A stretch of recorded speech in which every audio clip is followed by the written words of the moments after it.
পৃষ্ঠা ৭৪। মেঘনাদ সাহার পঞ্জিকা সংস্কার, অত্রি মুখোপাধ্যায়। উপক্রমণিকা। ধরা যাক আপনার হাত ঘড়িটাকে আপনি মিলিয়েছেন অন্য কারো ঘড়ির সঙ্গে। তারপর আপনার ঘড়ি দেখে আপনি গেছেন হাওড়া স্টেশনে বিকেল ৫টা ৪৫ কাটোয়া লোকাল ধরতে। আপনার ধারণা আপনি ৫ মিনিট আগেই পৌঁছেছেন সেখানে, কিন্তু প্ল্যাটফর্মে ঢুকেই দেখেন ট্রেনের পিছনের লাল বাতিটা আপনাকে ভেঙচি কেটে প্ল্যাটফর্ম ছেড়ে বেরিয়ে যাচ্ছে, জানিয়ে যাচ্ছে আপনি লেট। বুঝলেন আপনার ঘড়িটা ৫ মিনিট স্লো। এমনিতে আপনার ঘড়িটা একটু স্লোই যায়, আর সেই জন্যই বেরোবার আগে ঘড়িটাকে মিলিয়ে নিয়েছিলেন। বুঝলেন যার সাথে আপনি আপনার ঘড়ি মেলানো সেটাও ছিল ৫ মিনিট স্লো। আবার কলকাতায় পাঁজি দেখে আপনি সপরিবারে পুরী গেছেন, সেখানে রথযাত্রা দেখবেন বলে গিয়ে দেখলেন রথযাত্রার লক্ষণ মাত্র নেই। শুনলেন উৎকলে ওটা মলমাস, রথযাত্রা হবে পরের মাসে। অগত্যা গিন্নির গঞ্জনা গিলে পুরীর সমুদ্র দেখে ক্ষুণ্ণ মনে কলকাতায় ফিরে এলেন আপনি। পুরীর রথযাত্রাটা সেবার আর দেখাই হলো না আপনাদের। এই দুই বিপর্যয়ের কারণ অবশ্য ভিন্ন ভিন্ন। প্রথমটিতে প্রামাণিক তথ্যের গোলমাল, যার সঙ্গে মিলিয়ে আপনি সময় ঠিক করেছিলেন সেটাই ছিল ভুলভাল। দ্বিতীয়টিতে যে পাঁজি দেখে আপনি পুরী রওনা হয়েছিলেন সেটি ছিল বাংলা পাঁজি। সেটা ছাড়াও যে আরও পাঁজি থাকতে পারে সেটা আপনার মাথাতেই আসেনি। পৃষ্ঠা ৭৫। এসব পাঁজির কোনোটা শুদ্ধ, কোনোটা অশুদ্ধ। শুদ্ধ পাঁজির মধ্যেও আবার তফাৎ বিস্তর। দেশ হিসেবে যেমন বিচিত্র এই ভারতবর্ষ, তার পাঁজিতেও তেমন বৈচিত্র্য। এক প্রদেশের পাঁজি আর এক প্রদেশের পাঁজির সাথে মেলে না, কারণ যেসব দিনক্ষণ, তিথি, গ্রহ, নক্ষত্রের অবস্থান ইত্যাদি পাঁজিতে লেখা থাকে তার অনেকগুলি প্রথা নির্ভর। দিন, মাস, নক্ষত্রের শুরু নিয়ে নানা জায়গায় নানা প্রথা। শুরুতেই যদি সমতা না থাকে, তথ্যের উল্লেখ বিভিন্ন পাঁজিতে যে বিভিন্ন হবে তাতে আর আশ্চর্য কি? পঞ্জিকার কাজ ৫ রকম জিনিস বলে দেওয়া। রাশিকরণ, তিথি, নক্ষত্র, বার হলো সেই ৫। রাশিকরণ একসাথে লেখা হয়েছে, কিন্তু আমার মনে হয় এটি আলাদা আলাদা হবে। পঞ্জিকা বা পাঁজি শুদ্ধ নাম তাই পঞ্চাঙ্গ। এই ব্যাপারগুলি যে কি তা ক্রমশ প্রকাশ্য। এর মধ্যে তিথির ধারণাটি সম্পূর্ণত ভারতীয়। যাগযজ্ঞ ইত্যাদি ধর্মীয় অনুষ্ঠান সম্পন্ন করতে হয় তিথি মেনে। এরই উপর ভিত্তি করে রাষ্ট্রীয় ছুটির তালিকা আগেভাগে জানিয়ে দেওয়াটাও পঞ্জিকার অন্যতম কাজ। পঞ্জিকার ক্যালেন্ডারের প্রভেদ নিয়ে অনেক ক্ষেত্রেই দ্বন্দ্ব উপস্থিত হয়, তাই বলে রাখা ভালো যে দুটোরই মুখ্য কাজ দিন গণনার একটি পদ্ধতি বলে দেওয়া। আমাদের দেশের মধ্যেই চালু আছে হরেক রকমের পাঁজি, খোদ কলকাতাতেই একাধিক। PM বাগচি, গুপ্ত প্রেস, বেনি মাধবশীল ইত্যাদি। পাঁজিতে তফাৎ হয় নানা প্রদেশে, কারণ দিন গোনার নিয়ম সেখানে বাংলার থেকে আলাদা। কোথাও দিন গোনা মাঝরাত থেকে, কোথাও বা প্রত্যুষ থেকে, কোথাও ব্রহ্ম মুহূর্ত থেকে, কোথাও অরুণোদয় কালের পর থেকে। দেশের মধ্যেই হাজার রকমের পাঁজি থাকলে এসব উটকো ঝামেলা থাকবেই। পঞ্জিকার এই বিষমতা যে মেঘনাদ সাহাই সর্বপ্রথম লক্ষ্য করেন তা নয়, তবে একমাত্র তাঁরই নেতৃত্বে দেশ বিদেশে নানা রকমের পঞ্জিকা পরীক্ষা করে সমস্যাগুলিকে তলিয়ে দেখা হয়েছে। সেখানেই তাঁর কৃত্য শেষ হয়ে যায়নি। সর্বসাধারণের সামনে সেগুলি তিনি তুলেও ধরেন। এর ফলে ১৯৫৫ সালে ভারত সরকার তাঁর নেতৃত্বাধীন একটি ক্যালেন্ডার সংস্কার সমিতি নিয়োগ করে। এই সমিতির কাজ ছিল দেশে প্রচলিত বিবিধ ক্যালেন্ডারের অসঙ্গতি ও দুর্বলতা চিহ্নিত করা এবং একটি গ্রহণযোগ্য শুদ্ধ রাষ্ট্রীয় পঞ্জিকার প্রস্তাব করা। পৃষ্ঠা ৭৬। এই প্রস্তাবের সার কথাটি বুঝতে গেলে জ্যোতির্বিদ্যার সঙ্গে সামান্য পরিচয় থাকলে সুবিধা হয়। সেই কাজটি আগে সেরে নেওয়া যাক। ২. জ্যোতির্বিদ্যার টুকরো কথা। আকাশে পূব থেকে পশ্চিমে সূর্যকে বৃত্তাকার পথে ঘুরতে দেখি আমরা, চন্দ্রকেও তাই। এর প্রথমটি হল রবি পথ, দ্বিতীয়টি চন্দ্রপথ। এ দুই পথেরই প্রেক্ষাপট আকাশের অগণ্য তারা। তাদের মধ্য থেকে ২৭টি তারাপুঞ্জ দিয়ে এ দুই পথ চিহ্নিত করা হয়। এক একটি তারাপুঞ্জকে বলি নক্ষত্র, তার মধ্যে যেটি উজ্জ্বলতম তার নামেই সেই নক্ষত্রের নাম। তার নামেই সেই নক্ষত্রের নাম। সূর্য যখন পশ্চিম আকাশে অস্ত যায় তখন ঠিক তার উল্টো দিকে পূব আকাশের তারাটিকে প্রত্যহ দেখে চললে মালুম হয় কদিন বাদে বাদে সেই তারার জায়গায় অন্য তারা এসেছে। দিন কে দিন এই পরিবর্তন লক্ষ্য করে চললে একদিন বোঝা যায় প্রথম তারাটির আবার উদয় ঘটেছে। তখনই রবি পথখানি সম্পূর্ণত নক্ষত্র চিহ্নিত হয়ে যায়। পৃথিবী থেকে দেখলে চন্দ্রপথ আর রবি পথে খুব একটা ফারাক নেই, তাই একই সঙ্গে চন্দ্রপথও চিহ্নিত হয়। রবিপথ সম্পূর্ণ হবার অর্থ পৃথিবী তার কক্ষপথে সূর্যকে একবার প্রদক্ষিণ করে এসেছে। এতে যে সময় লাগে তাকে বলা যায় নক্ষত্র বছর। মাপ হিসেবে প্রাত্যহিক জীবনের উপযোগিতা সামান্যই। হিন্দু জ্যোতিষে শুধুমাত্র এই নক্ষত্র বছরই স্বীকৃত। একে বলি নিরয়ন। দন্তের নয় হর্ষই বয়শূন্যর অন্তস্থ অ মূর্ধন্য। নিরয়ন বছর। এখানে লক্ষ্য করে রাখা যাক, এক একটি নক্ষত্রের কৌণিক ব্যাপ্তি হল ৩৬০/২৭ সমানচিহ্ন ৪০/৩ ডিগ্রি।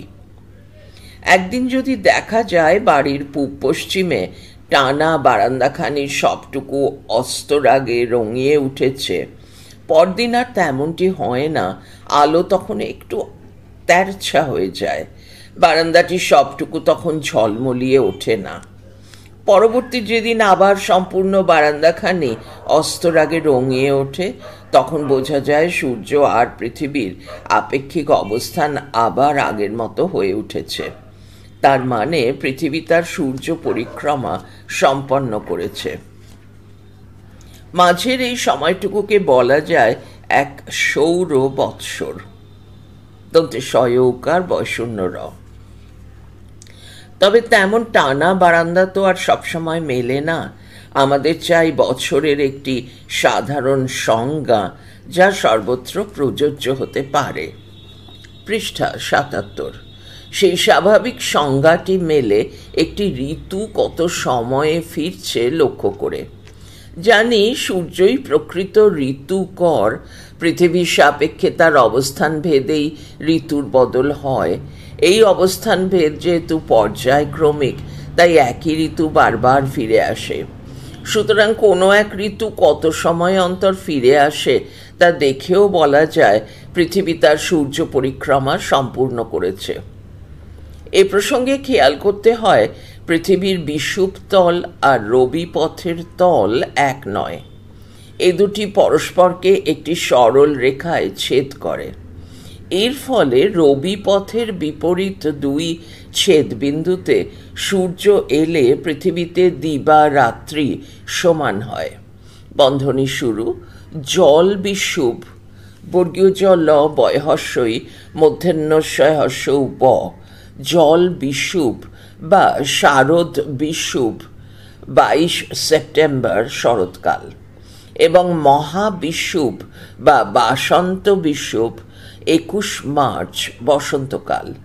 বন্ধনী শেষ তারিখ। আবার এই দুই বিন্দুর মাঝখানে এমন দুটি বিন্দু নিশ্চিত যেখানে সূর্য এলে পৃথিবীর উত্তর গোলার্ধে দিবা আর রাত্রির ব্যবধান হয় চরম। হয় দিবা দীর্ঘতম, বন্ধনী শুরু দক্ষিণায়ন 21শে জুন, কর্কট সংক্রান্তি, গ্রীষ্ম শেষে বর্ষার আগম, বন্ধনী শেষ, নয়তো রাত্রি দীর্ঘতম, বন্ধনী শুরু উত্তরায়ণ 21 ডিসেম্বর, মকর সংক্রান্তি, শীতের শুরু, বন্ধনী শেষ তারিখ।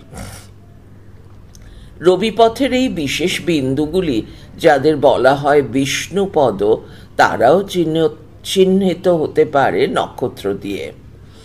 এক বাসন্ত বিষুব পার করে পরবর্তী বাসন্ত বিষুব ঘটলেই মালুম হয় বসন্ত ফিরেছে। মাঝে সময়টি দেবে বছরের মাপ, তাকে বলতে পারি আর্তব, তয়রেফ ব, আর্তব বছর, কেননা তা ঋতু দিয়ে নির্দিষ্ট। কেউ কেউ একে বলেন ক্রান্তীয় বছর। কেন ক্রান্তীয় সেটি বোঝা এখানে খুব জরুরি নয়। এর জন্য দ্রষ্টব্য পলাশবরণ পাল, সাল তারিখের ইতিহাস, লেভান্ত বুকস।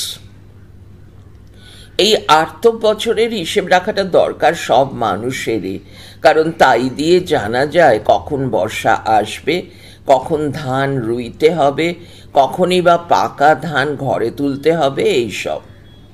এই আর্তব বছরের শুরুতে এবং শেষে সূর্য কোন নক্ষত্রে থাকছে সেটিও লক্ষ্য করে রাখা প্রয়োজন। একটু চিন্তা করলেই বোঝা যাবে যাকে বলা হয়েছে সৌর বছর, তার সঙ্গে এই আর্তব বছরের দৈর্ঘ্যত কোনো ফারাক নেই। তফাৎ শুধু পৃথিবীর সাপেক্ষে সূর্যের কোনো বিশেষ অবস্থানে তার পরপর ছায়া দুটি মেলানো হচ্ছে তার উপর। এবার থেকে বছর বলতে আমরা বরাবরই সৌর বছরই বুঝব। পৃষ্ঠা ৭৮। ৩. সময়ের মাপ। প্রতি সূর্যোদয়ের সঙ্গে সঙ্গে একটি দিনের সূচনা হয় বলে যদি ধরে নিই বছরে এমন দিন কটি থাকে তা সহজেই বোঝা যায়। তবে সূর্যোদয় পর্যন্ত সময়টিকে দিন বলে মানার অসুবিধা এই যে শীত গ্রীষ্মে এর মাপের হেরফের ঘটে। তাই যে সময় পৃথিবী তার অক্ষের চারপাশে একবার চক্কর দিয়ে আসে তাকেই দিন বলা শ্রেয়। পরে যখনই দিন কথাটি বলা হবে তার মানে হবে এই অহরাত্র, অহয়কার বৈষ্ণ রয়াকার তয়রফলা, রাত বলে আলাদা কিছু থাকছে না। এখন কি করে বোঝা যায় পৃথিবী তার অক্ষের চারপাশে একবার ঘুরে এসেছে? এরও একটি নির্দিষ্ট উপায় আছে।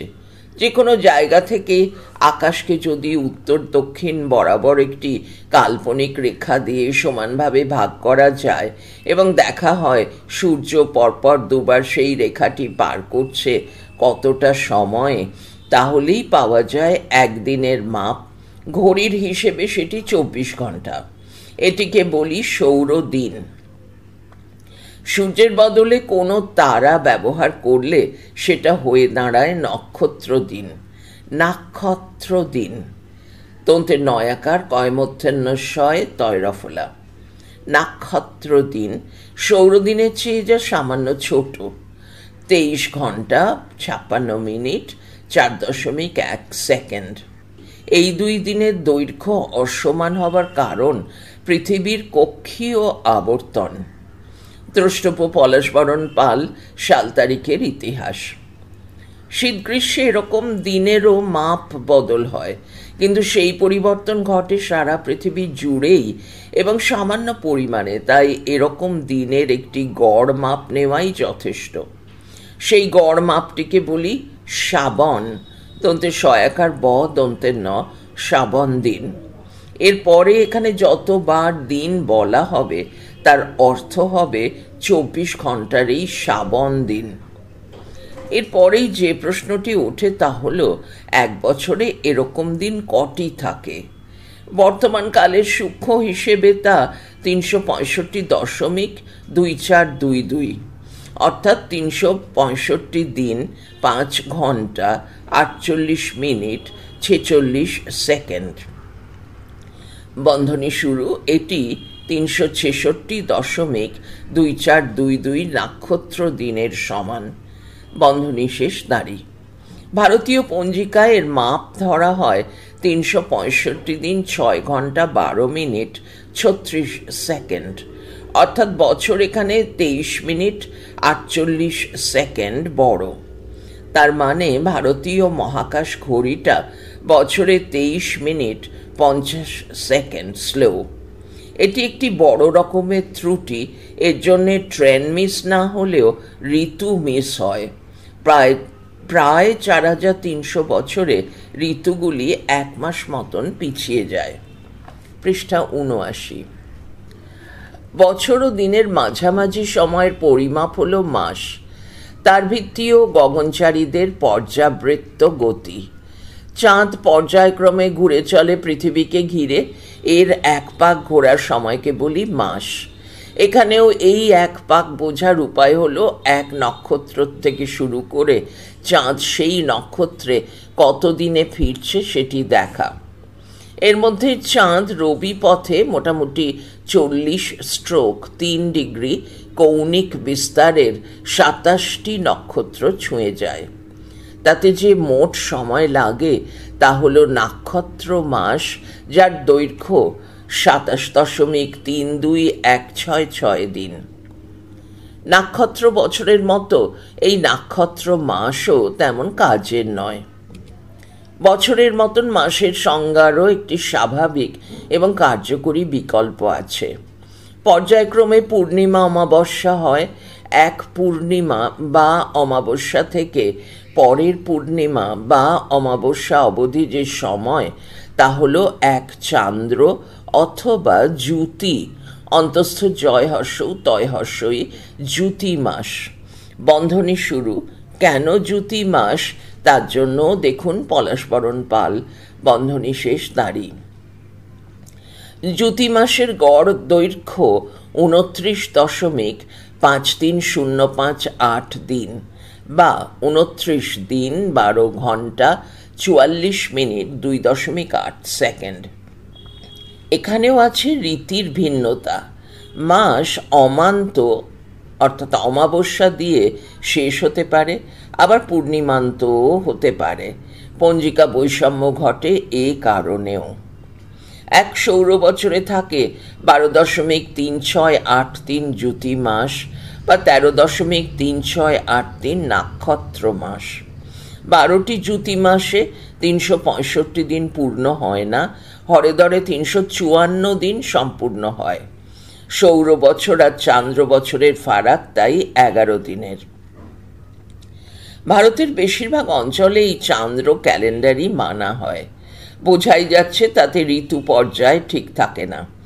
ঋতু পর্যায় পুনরুদ্ধারের জন্য নির্দিষ্ট সময় অন্তর চান্দ্র বছরের মধ্যে সম্পূর্ণ একটি জ্যুতি মাস ঢুকিয়ে বন্ধনী শুরু নিবেশ দন্তের 9 হর্ষই বয়কার তালবস্য বন্ধনী শেষ নিবেশ দিয়ে সেই বছরের দিন সংখ্যা সৌর বছরের দিন সংখ্যার সমান করে নিতে হয়।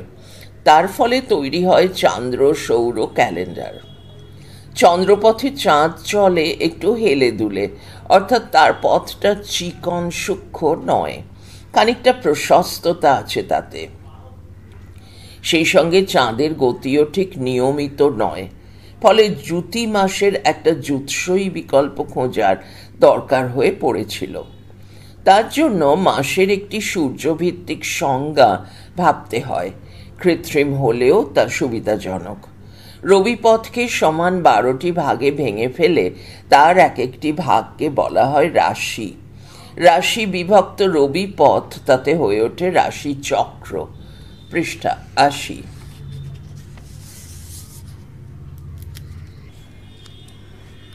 স্বাভাবিকতই এক একটি রাশি রাশিচক্রের 360/12 সমানচিহ্ন 30 ডিগ্রি কোণ জুড়ে থাকে এবং তাতে অন্তর্গত থাকে 2.25 নক্ষত্র। রাশিভুক্ত নক্ষত্রগুলিকে দিয়ে এক একটি সুস্পষ্ট আকৃতি কল্পনা করা যায়, যেমন মীন ময়দীর্ঘই দন্তের ন বন্ধনীর মধ্যে মাছ, মেষ বন্ধনীর মধ্যে ভেড়া, বৃশ্চিক বন্ধনীর মধ্যে বিছে ইত্যাদি। রাশির নামও হয় তদনুযায়ী। এরকম এক একটি রাশিতে সূর্যের অবস্থিতি কালকে বলা হয় সৌরমাস। হরে গড়ে তা 30 দিনের মতো দাঁড়ায়। সুতরাং বছর ভেঙে যায় 12টি সৌরমাসে। বোঝার সুবিধার্থে পাঠক নক্ষত্র চক্র ও রাশি চক্রের একটি একের ভিতর 2 ছবি এঁকে নিতে পারেন। ঘড়ির ডায়ালে যে কোনো সাধারণত 12টার জায়গায় রাখতে হয় অশ্বিনী নক্ষত্রকে। তালব শয় বফলা হর্ষই দন্তের নয় দীর্ঘই। অশ্বিনী নক্ষত্রকে। তারপর ঘড়ির কাঁটা যেদিকে ঘোরে তার উল্টো দিকে 40-3 ডিগ্রি অন্তর বসিয়ে যেতে হয় ভরণী, ভ বৈষ্ণব রম উত্তর নয় দীর্ঘই, কৃত্তিকা, রোহিণী, মৃগশিরা, আদ্রা, পুনর্বসু, পুষ্যা, অশ্লেষা, মঘা, পূর্ব ফাল্গুনী, উত্তর ফাল্গুনী, হস্তা, চিত্রা, স্বাতী, বিশাখা, অনুরাধা, জ্যেষ্ঠা, মূলা, পূর্বাষাঢ়া, উত্তরাষাঢ়া, শ্রবণা, ধনিষ্ঠা, শতভিষা, পূর্ব ভাদ্রপদ, উত্তর ভাদ্রপদ, রেবতী নক্ষত্রকে। এর পরেই ফেরে অশ্বিনী। এতে করে পাওয়া যায় নক্ষত্র চক্র। খেয়াল করতে হবে নক্ষত্র চক্রে চন্দ্র সূর্যের গতি ওই ক্রম ধরে। এর থেকে রাশিচক্র পেতে হলে অশ্বিনী, ভরণী আর কৃত্তিকার 1/4 জুড়ে রাখতে হয় মেষ রাশি। কৃত্তিকার 3/4 সম্পূর্ণ রোহিণী ও মৃগশিরার অর্ধাংশ জুড়ে বৃষ। এই রকম করে 30 ডিগ্রি অন্তর বসিয়ে যেতে হয় উপরোক্ত রাশিগুলির বাদবাকি নক্ষত্রদের। তাতে তৈরি হয় রাশিচক্র। এক একটি রাশি জুড়ে মাসগুলির নামকরণ করা হয় পূর্ণিমা বা অমাবস্যায় চাঁদের নাক্ষত্রিক অবস্থান দিয়ে। ধরা যাক চন্দ্র আছে রাশিচক্রের বিশাখা নক্ষত্রে এবং সূর্য ঠিক তার উল্টো দিকের কোনো এক নক্ষত্রে। চন্দ্র, পৃথিবী আর সূর্য তখন একই তলে, কিন্তু সাধারণত সরল রেখায় নয়। সরল রেখায় থাকলে গ্রহণ, তা সূর্যের না চন্দ্রের সেটি নির্ভর করে সূর্য আর চাঁদ পৃথিবীর একই দিকে না বিপরীত দিকে তার উপরে। সরল রেখায় না থাকলে পৃথিবীতে তখন পূর্ণিমা। অপরপক্ষে রাশিচক্রে সূর্যের অবস্থানটি যদি লক্ষ্য করা যায় তো দেখব সেটা তখন রয়েছে মেষ রাশিতে। ফলে এও বলা যায় যে সূর্য যখন মেষ রাশিতে ঢুকছে তখন শুরু হচ্ছে বৈশাখ মাস। এক রাশি থেকে আর এক রাশিতে ঢোকা মানে সংক্রান্তি। বন্ধনী শুরু ক্রম, কয়রফলা ম, ক্রম ধাতু, বন্ধনী শেষ দাঁড়ি। তাহলে এক সংক্রান্তি থেকে পরের সংক্রান্তি পর্যন্ত যে সময় তা হলো এক সৌর মাস। এরপর মাস বলতে সাধারণত সৌর মাসই বোঝানো হবে। পৃষ্ঠা 81। অমাবস্যার কথাটিও সেরে নেওয়া যায় এইখানে। রাশিচক্রে সূর্য আর চাঁদ একই বিন্দুতে এলে পৃথিবীতে অমাবস্যা। এই বিন্দু নক্ষত্রের যে কোথাও হতে পারে। কোনো মাসের অমাবস্যা তা বুঝতে গেলে দেখা চাই সূর্য আর চাঁদ একত্রে কোন নক্ষত্রে এবং সে নক্ষত্রটি কোন রাশিতে আছে। সেই রাশি অনুযায়ী হবে অমাবস্যার মাস নাম। যেমন ফাল্গুনের অমাবস্যা হয় তখনই যখন কুম্ভ রাশির কোনো নক্ষত্রে, যেমন ধনিষ্ঠায়, চাঁদ সূর্য একত্রে থাকে। এতক্ষণ যা বলা হলো তাতে এও স্পষ্ট যে গ্রহণ হতে পারে একমাত্র পূর্ণিমা বা অমাবস্যাতেই। আগেই বলেছি এক একটি রাশির কৌণিক বিস্তার 30 ডিগ্রি। রাশিচক্রকে 12টি সমান ভাগের অর্থ কিন্তু এই নয় যে প্রতিটি মাসের দিনগত দৈর্ঘ্য এক, কারণ পৃথিবীর কক্ষপথ আসলে উপবৃত্তাকার। সূর্য থাকে ঠিক তার ফোকাস বিন্দুতে, কেন্দ্র থেকে সামান্য সরে। ফলে পৃথিবী কখনো সূর্যের কাছে কখনো দূরে। যখন কাছে তখন তার গতিবেগ বেশি, রাশি পেরোতে সূর্যের সময় লাগে কম। যখন দূরে ঠিক তার উল্টো। তাই জ্যৈষ্ঠ থেকে ভাদ্র মাস দীর্ঘ, পৌষ মাস হ্রস্ব। এখানে খেয়াল করে রাখা ভালো, সূর্য যে কোনো সময়ে একটি রাশিতে ঢুকতে বেরোতে পারে, ফলে মাস শুরু হতে পারে দিনের যে কোনো সময়ে। দেয়াল ক্যালেন্ডারে একটি প্রথা মেনে চলা হয়, সূর্যোদয় হলেই দিনের শুরু বলে যেমন মানি, মাস শেষ হলে পরদিন প্রাতে শুরু করি নতুন মাস। রাশিতে সূর্য কখন ঢুকছে বেরোচ্ছে সেই সব সূক্ষ্ম ব্যাপারগুলি বলা থাকে পঞ্জিকাতে। আমরা নিশ্চয়ই লক্ষ্য করেছি এক বছরে জ্যুতি মাসের সংখ্যা পূর্ণ নয়, আবার এক জ্যুতি মাসে দিনের সংখ্যাও পূর্ণ নয়। এক কথায় বছর, জ্যুতি মাস আর দিনের পারস্পরিক অনুপাতগুলি কখনোই পূর্ণ সংখ্যার হয় না। এটি জানার পর পাঠকের একটু খটকা লাগতে পারে। বলতে পারেন, কিন্তু যে ক্যালেন্ডার আমরা দেয়ালে টাঙাই বা টেবিলে রাখি তাতে 24 ঘন্টা পরে পরে নতুন দিন আসে, আবার পূর্ণ সংখ্যক দিন পেরোলেই নতুন মাস, আর 12টি মাস পূর্ণ হলেই নতুন বছর। ভগ্নাংশের কোনো কারবারই নেই সেখানে। প্রশ্ন করতে পারেন, ভগ্নাংশগুলি তাহলে যায় কোথায়? এর উত্তর হলো, সেগুলিকে বছরের মাসগুলির মধ্যে এমনভাবে চালিয়ে দেওয়া হয়, পৃষ্ঠা 82, যাতে মাসে পূর্ণ সংখ্যক দিন আর বছরে পূর্ণ সংখ্যক মাস বজায় থাকে এবং তাতে 365 দিন পূরণ করা হয়। পাঁজিও তাই করে, কিন্তু তার সঙ্গে আরও একটি ব্যবস্থা থাকে তাতে। সেখানে বছরে দিনের সংখ্যা স্থির, যেমন 365 থাকলেও সূর্যোদয় সূর্যাস্তের সময় দিনকে দিন আলাদা করে দেখানো থাকে। শেষোক্ত এই সময়গুলি স্থির করতে হয় চন্দ্র, সূর্য, গ্রহের সূক্ষ্ম গতিবিদ্যা দিয়ে। তার জন্য যে প্রকৃত বৈজ্ঞানিক সূত্রাবলীর প্রয়োগ দরকার, হিন্দু পঞ্জিকাকারদের তা সম্যক জানা ছিল না। এইখানে আরও একটি প্রশ্ন উঠবে, দেয়াল ক্যালেন্ডারে তো দেখি বছরে পূর্ণ সংখ্যক দিন, কিন্তু আমরা তো জানি এটি পূর্ণ সংখ্যা নয়, তার ব্যবস্থা কি হবে? এর উত্তর আমরা পাব পরে, যখন লিপ ইয়ার বা অধিবর্ষের কথা পারব। এখন প্রশ্ন, 12টি মাস সম্বলিত এই যে বছরের কথা ভাবা হলো, তার শুরুটা কোন রাশি, নক্ষত্র এবং মাস থেকে? এর স্বাভাবিক উত্তর হলো যে কোনো বিষ্ণুপদ থেকে, কারণ সেখান থেকে সেইখানে সূর্যের ফিরে আসাটা সহজে বোঝা যায়। বাসন্ত বিষুবই সবচেয়ে সুবিধাজনক, কারণ তখন দিবা রাত্র সমান। ধরা যাক কৃত্তিকা নক্ষত্রে মেষ ও বৃষ রাশির সংযোগ স্থলে ঘটছে বাসন্ত বিষুব। মাস তখন হবে বৈশাখ, কারণ আগেই বলেছি পূর্ণিমা হতে গেলে চাঁদকে রাশিচক্রে কৃত্তিকার বিপরীত নক্ষত্র বিশাখায় থাকতে হয়। ধরা যাক বছর গোনা স্থির হলো তখন থেকেই। বৈশাখ হবে তবে বছরের প্রথম মাস।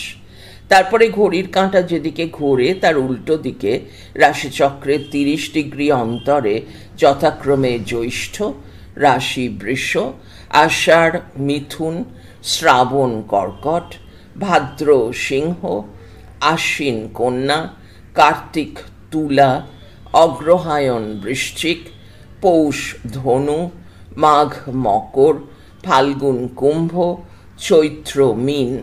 লক্ষ্য করুন, মকর সংক্রান্তি উত্তরায়ণ হবার কথা রাশিচক্রে সূর্য যখন ঢোকে মকর রাশিতে, এবং কর্কট সংক্রান্তি দক্ষিণায়ন হয় সূর্য কর্কট রাশিতে ঢুকলে। অন্তত একটি সময় সেরকমই হতো বলে মনে হয়। আমরা দেখেছি জ্যুতি মাস গড়ে মাস অপেক্ষা ছোট, সুতরাং মাঝে মধ্যে এমন হতেই পারে যে একটি মাসের মধ্যে পড়ল একটি গোটা জ্যুতি মাস, অর্থাৎ সে মাসের মধ্যেই হলো 2টি পূর্ণিমা বা 2টি অমাবস্যা। পৃষ্ঠা 83। সেই জ্যুতি মাসটিকে বলা হয় মলমাস। সেরকম জ্যুতি মাসই প্রয়োজন মতো অধিক মাস বা অধিমাস হিসেবে ঢোকানো নিবেশিত হয় 12টি দ্যুতি মাসের চান্দ্র বছরে, 12টি জ্যুতি মাসের চান্দ্র বছরে। বছর তখন 13টি জ্যুতি মাসের। অধিমাসটির কাজ কেবল গড় চান্দ্র বছরের দিন সংখ্যা সৌর বছরের সমান করে ঋতু পর্যায়কে টিকিয়ে রাখা। 2 বা 3 বছর অন্তর অন্তর এই নিবেশন করতে হয়।